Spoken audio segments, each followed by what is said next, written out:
What is up, guys? My name is Ray and welcome to another Honkai tutorial video. Now in today's video I want to show you guys the current build or the current team build that I did use for the Memory of Chaos cycle in patch 1.5. But before we hop into the topic of today's video, I want to point you guys to my Discord server. Link for that is in the description of every video. Definitely make sure to check that out. You will be able to be notified on every upload that I do, being able to communicate with my community and with me. So definitely don't hesitate to ask any questions when you join the Discord server. Alright, now with that being said, I also want to point you guys to my YouTube short section where I'll try to upload a video every day. Definitely make sure to check that out too, to support me and to support the channel.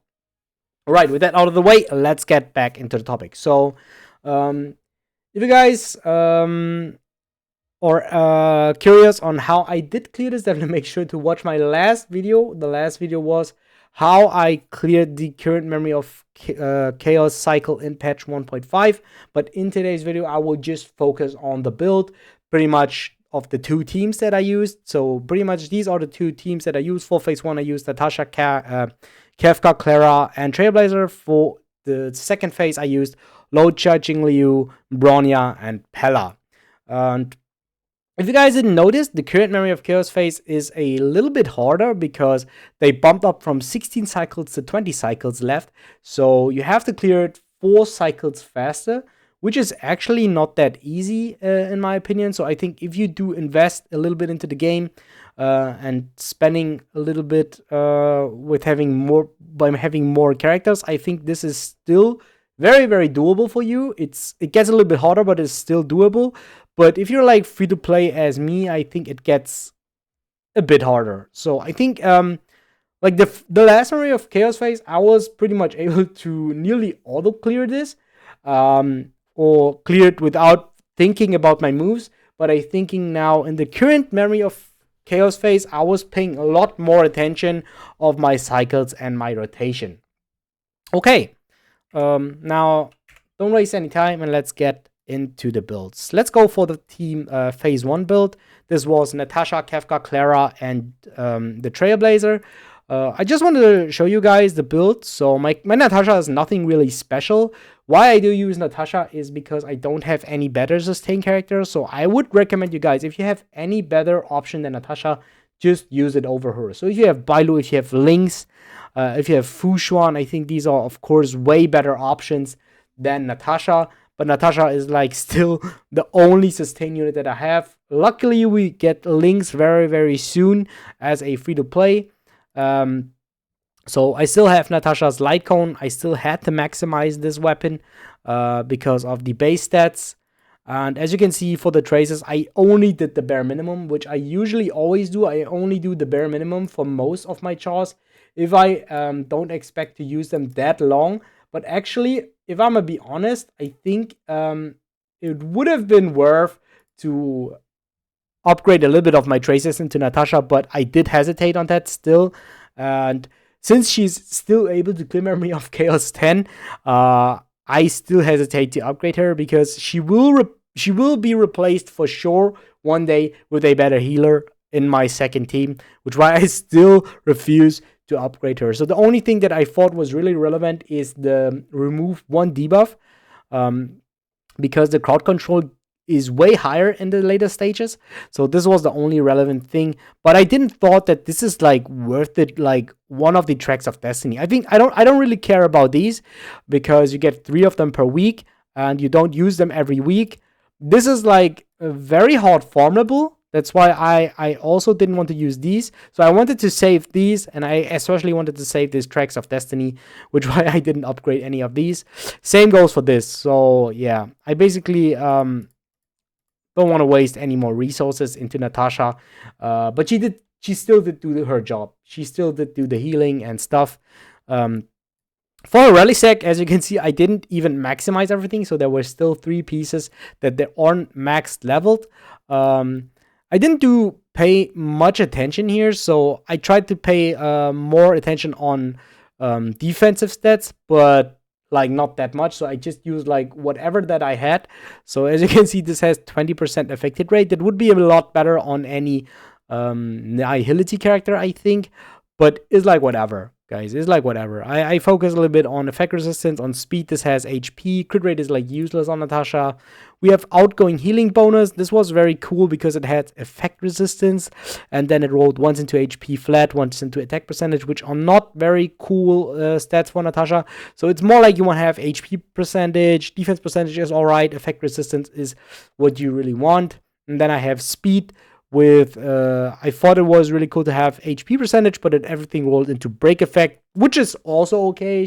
So Natasha's auto attack are able to break a shield. But usually, if we do look at all these relics, they are all kind of trash, honestly, at least for my Natasha. Then here I tried to use a HP percentage one because I wanted to have the 2 piece of this. So HP percentage is the way to go, and this one too. So I think this one would be also good if it is a energy recharge piece. So I would like to have this an energy regeneration piece, but yeah, I think it's not really worth to farm any specific relics for Natasha because, as I said, she will be replaced one day anyway. So I didn't want to bump in too many resources into her. That's why I rather give my energy recharge pieces to units that do need them more. And one day when Natasha gets replaced, I think I will put more effort into the unit that replaces Natasha. She's also just idle on 3, as you can see. And yeah. So next is Kafka, my absolute favorite unit. I think my Kafka is pretty good built. I'm still focusing right now on building her. She currently has 149 speed. So maybe we go over what I have first before I try to explain. I have her signature light cone because I was saving for this. Traces are maxed because she's my favorite unit. And I think it is nothing new to say that now this is her best build. I think now it's not the time for Kafka to being spicy anymore because now she has a very, very good build with no real alternatives. So if you want to make your Kafka and maximize her, you have to focus on this combination of the 2-piece Glamour and the 4-piece Prisoner in deep confinement. What I mainly do is I focus only on speed and attack percentages. I think these are the only real stats that do matter. If you have a little bit of effective rate, then this is really good. So this was like a insane piece. It rolled 8 into speed. Unfortunately, the other stats aren't that good. But if you don't have attack percentage, a little bit of effect hit rate is good. And defensive stats are usually better than crit stats. You don't ever want to see any crit stats like this. This has like nearly 20% crit damage, which is kind of useless. But it still has 11% attack percentage, and it still has a little bit of effect hit rate. So it still is a very good piece for my Kafka. This one has 4 speed. Attack flat is not that good. You want to have attack percentage. Still goes with this. It has 4 speed. It has a little bit of effect resistance and HP, which is kind of nice, but not really needed. So I rather want to have more speed or attack percentage. So yeah, I think I'd say that my Kafka is like over average. She's not like perfect, but she's already really good. Now for the thresholds, you really want to have Kafka on over 3,500 attack usually.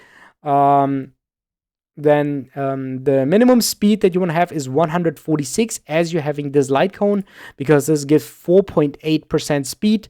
This is only scaling with Kafka's base speed. Kafka's base speed, we can see it here, is 100. So it is 4.8 speed. This times 3 is 14.4 speed. So 14 plus 146 is 160, and 160 speed is neat to get this passive to its full potential. The Vero deals 18% more damage. If you don't have Kafka's light cone, unfortunately, you have to try to hit the 160 if you really want to maximize her damage. But usually, I think it is. It takes Kafka usually. If you play it perfectly, you can do it by the first cycle when Kafka attacks. So you do her E, you do her ultimate, and then she has to do her follow-up attack by just using another character to do his basic attack so that Kafka does her follow-up attack, and then she attacked 3 times in one cycle, and every time you do attack, you get the 4.8 attack, and then you're at 160 very, very fast. If you don't want to mess around with this, you can add up like 5 speed. If you add up like 5 speed, this takes Kafka one less stack. But I think she gets the 3 attacks very, very fast. She gets it even in the first cycle, and after this, she's already able to do the 18% more damage, and Dot does hit at the end of the turn anyway. So I think that if you only have 146 speed and you have a lot of attack, that's enough. For affected rate, you only do need 29%. She gets a lot from her traces too. I think I talked about this a couple of times. 28 till 29. I'd say 29% if you want to be on the sure side is the affected rate, so that Kafka's dot will always hit. It will overcome the effect resistance of the enemy. Then for energy regeneration, it is not worth. It is actually not worth to build anything else. I mean, there is the possibility to build a follow-up attack Kafka, but we just built it a normal dot Kafka, and I still want to increase the speed stat here to be a little bit more comfy. But usually my Kafka is actually done. She is perfectly done for the Memory of Chaos. Yeah, Clara is also nothing too crazy. So I used the free-to-play light cone from the Herder shop on Superimposition 5. Her traces are not maxed out everything. But for Clara, I think it's worth to max out at least all the side traces, because she does need HP for her survivability, and she also does need every side tree for her damage addition.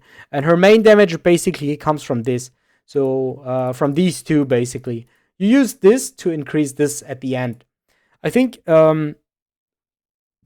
leveling up this is also kind of nice, but I think at 7 it was enough. So you also use this. So basically, you use everything on Clara, even the auto attacks sometimes, which why it could be worth to upgrade everything. But I think the bare minimum is to focus on these two at least. Yeah, for her relics, also nothing too crazy. Sorry, I would focus on the follow-up attack set, but I'm currently still farming, as you can see. As you can see here, and I still don't have any good pieces. So all you have to focus on is really crit stats on Clara. Crit rate, crit damage. You want to have a good ratio here so that she can crit with her follow-up attacks. You don't need speed at all. So I honestly have a little bit too much speed already. So you could have your Clara with 0 speed on your substats, because she doesn't have to take a turn. She has to be attacked to take her turn. And yeah, it's nothing more than this. Yeah, that's it for Clara. Trailblazer also didn't get a lot of love, honestly. So I maxed him at level 80 at least. But as you can see, his light cone is only level 70, Superimposition at 3. I also only maxed 2 of his 3 key traces, because I think this is a little bit too expensive for me. I don't want to farm this. While I still also don't really think it is really worth it enough. I think about the Trailblazer as the same for Natasha, but I think it will take a little bit longer, which why I invested a little bit more into my Trailblazer than into Natasha. But since he is a tank, she doesn't need a lot of investment. And having like this reduced damage and the defense percentage was really helpful. So I think this is also nothing too crazy. We just focus on defensive stats here as best as we could. And I didn't really pay attention on a lot of different subsets. I mean, this is like perfect for him, speed with only defensive substats. But yeah, as I said, I didn't pay a lot of attention to his build. I just tried to build him as best as I can with the relics that I have, and then that's nothing too crazy. He's of course E6 because he is free to play, and yeah, I also think that he will be replaced one day by another preservation character in my character box. All right. So that's it for basically the spicy team. Let's go into the meta team. So I think this is nothing too crazy. I think that a lot of you already did see such a combination of characters. I think this is one of the most Jinglu meta builds that you could have. The only thing that could change here is that you could replace Bronya or Pela with Tingyun, but I would recommend you guys to bring 1 buffer and 1 debuffer instead of 2 buffers.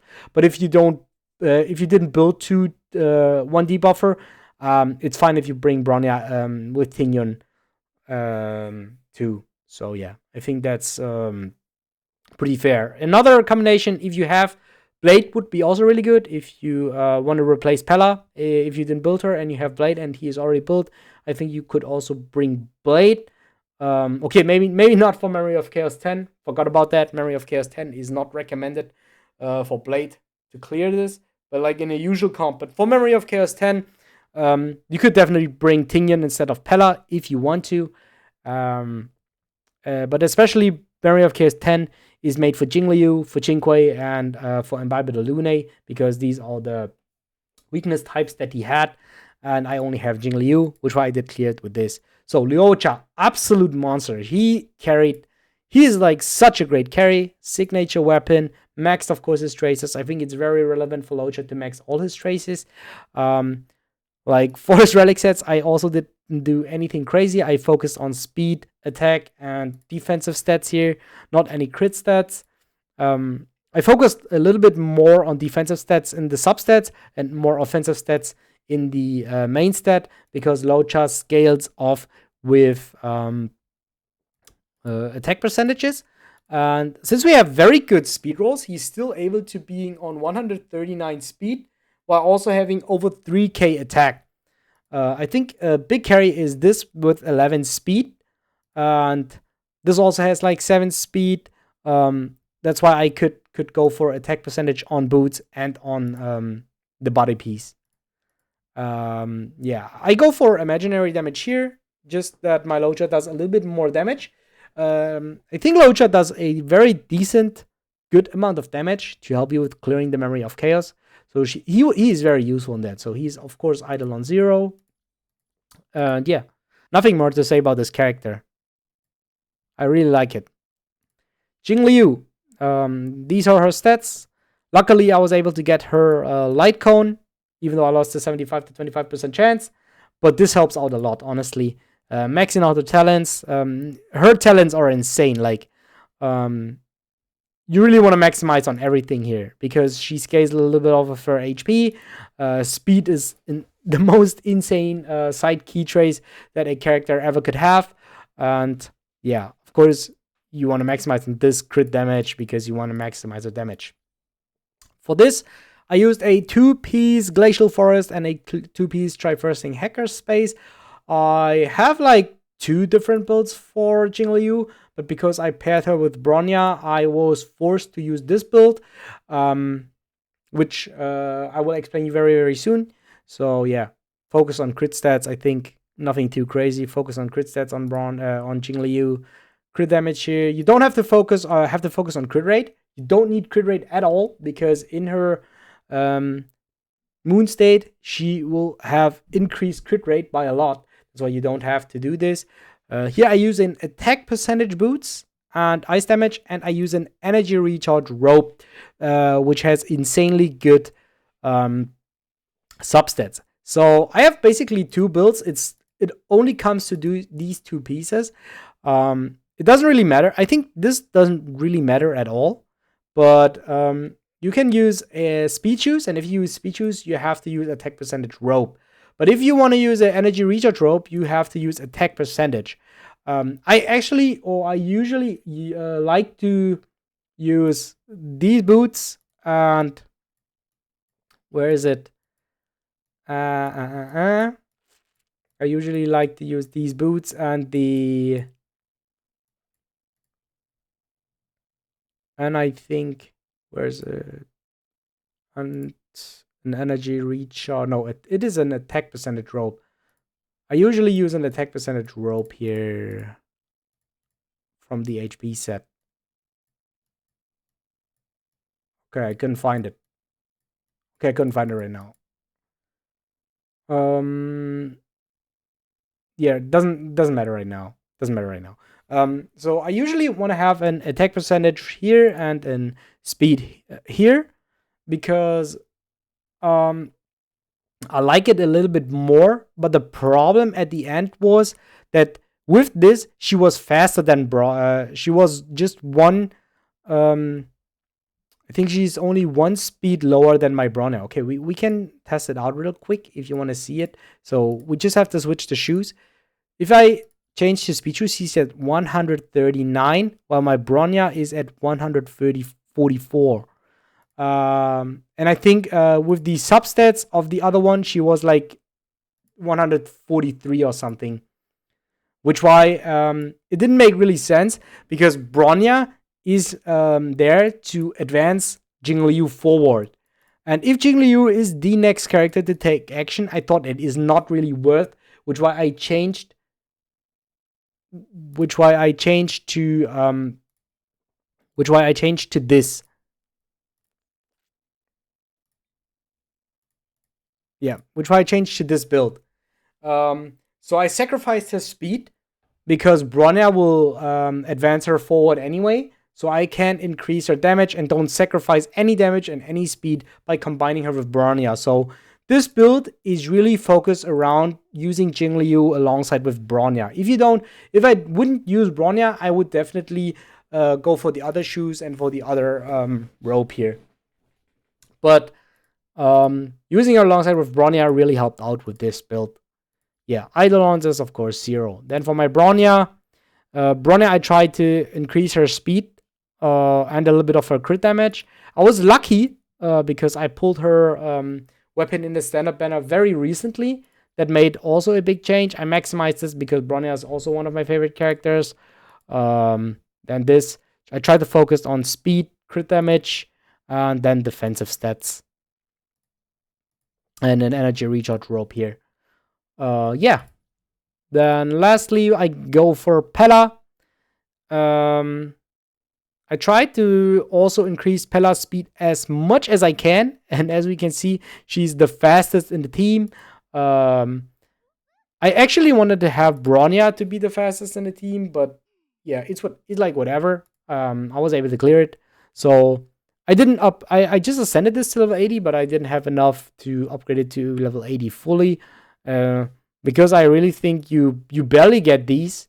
So yeah, now I stacked them for a couple of weeks, and I did the whole event. That's why I got some of them. But I think as soon as you upgrade one weapon, I think it's like really hard to get these, and I don't really want to use my Trailblazer power to farm these. Then for Pela, I especially focused on these two. I barely use her E, just sometimes if I have enough skill points I use it, but usually I always use Pela as a skill point regenerator, so I only try to use E and ultimate. So I especially only focus on her defense threat of her ultimate skill. And for relics, I also didn't do anything crazy here. I reduced damage because Pela is kind of squishy, and then I increased her speed and her effect resistance, so I just wanted to increase her survivability, which why I focus on defensive stats and of course on speed here. We have 9 speed on this. I just put on crit rate, so she does a little bit of damage. So I kind of have a hybrid Pela, which I don't think is very optimal, but I thought like only using Pela for her defense threat is kind of weird if I cannot get it perfectly done. So I'd rather want to sometimes have enough skill points to use her E to do at least a little bit of damage, and to have a character that helps me breaking the weakness of the enemy. Pela is already on E3, so I'm very satisfied with Pela. I'm also pretty satisfied with the whole team. And the video is again over 20 minutes long, just for a showcase of my characters. Okay, I hope you guys did enjoy today's video. If you do so, definitely make sure to subscribe to the channel. And yeah, I'll see you guys next time.